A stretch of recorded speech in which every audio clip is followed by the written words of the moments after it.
Our examination of government surveillance controversies begins in 2001. Under FBI Director Robert Mueller, new rules were imposed to address FBI abuses.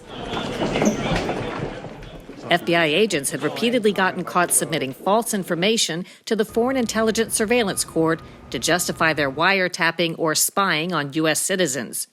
The new protections, called Woods procedures, were named for the FBI official who helped devise them, Michael Woods. He's seen here testifying to Congress. There is significant public concern about the impact of surveillance activities on the privacy and civil liberties of Americans. The Woods procedures require the FBI, all the way to the top, to strictly verify each fact in a wiretap application. Now, 18 years later, those very rules are back in question. More on that later. First, we go to Salt Lake City, Utah in 2002, and a National Security Agency whistleblower named Thomas Drake. Drake said the NSA was fine-tuning a new scale of mass surveillance and secretly conducted blanket surveillance of virtually all electronic communications going into or out of the area during the Winter Olympics. Intel officials denied it. In 2009, FBI whistleblower Shammai Leibowitz stepped forward and accused Intel agencies of serious constitutional violations and illegal abuse of power. As the government secretly expanded its surveillance powers in the name of national security, there were shades of what was later to come in 2016.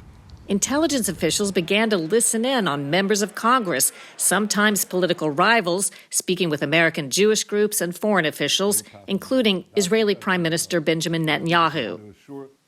A senior official confessed it raised fears of an blank moment that the executive branch would be accused of spying on Congress.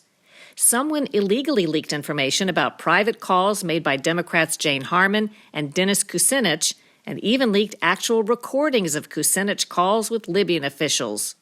Hello? Yes, sir. Hi, Safe speaking. Yes, this is Dennis. You have to step back. Journalists were targeted too. Government agents initiated secret surveillance and subpoenas against then Fox News reporter James Rosen and 20 Associated Press reporters. They also secretly hacked into and monitored my computers while I worked at CBS News.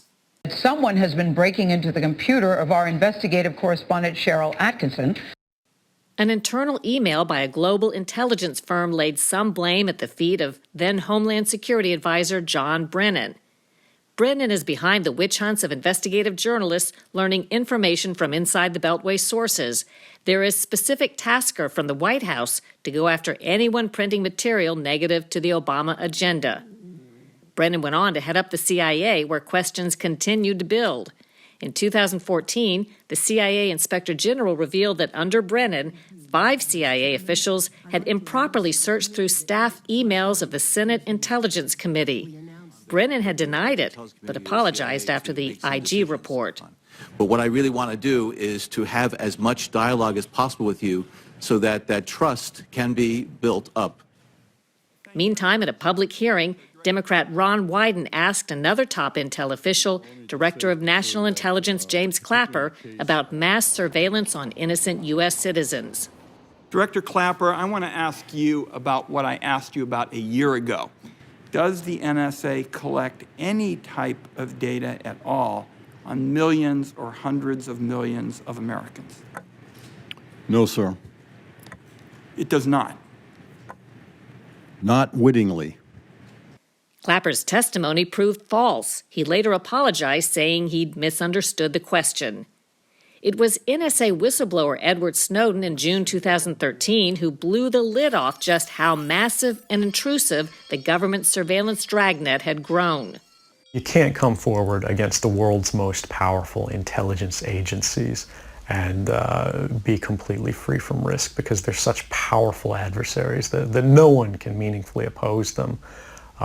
If they want to get you, they'll get you in time. President-elect Donald Trump received a similar warning from the Democrat Senate leader Chuck Schumer after Trump criticized sitting intelligence officials. You take on the intelligence community, they have 6 ways from Sunday at getting back at you. Sure enough, Justice Department Inspector General Michael Horowitz recently concluded the FBI committed egregious errors in targeting Trump associates for investigation and surveillance during the 2016 campaign. Today is our Independence Day. Here are deeply concerned that so many basic and fundamental errors were made by 3 separate hand-picked investigative teams on one of the most sensitive FBI investigations. On their way out, Obama officials secretly listened in on conversations between Trump officials and others at Trump Tower. They wiretapped former Trump campaign volunteer Carter Page as if a Russian spy. To get the wiretap, an FBI lawyer allegedly doctored a document. And the FBI used evidence that turned out to be unverified political opposition research bought by the Clinton campaign and delivered to the FBI and the media. Less than 2 weeks before the 2016 election, the Foreign Intelligence Surveillance Court's lead judge, Rosemary Collyer, secretly slammed Obama intel officials over a series of surveillance violations she just learned about. She accused the NSA of institutional lack of candor, a very serious Fourth Amendment issue, and demanded fixes. Intelligence officials deny doing anything wrong. They say their motivations were never political or to spy, but to protect national security, and that whenever they've discovered issues, they've taken steps to correct them.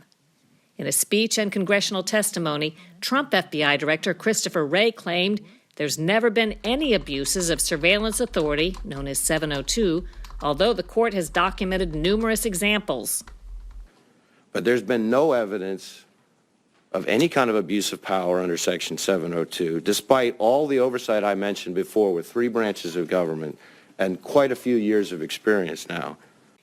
In the end, those who blew the whistle on alleged government abuses paid a price. The NSA's Thomas Drake was prosecuted for mishandling documents and made a plea deal.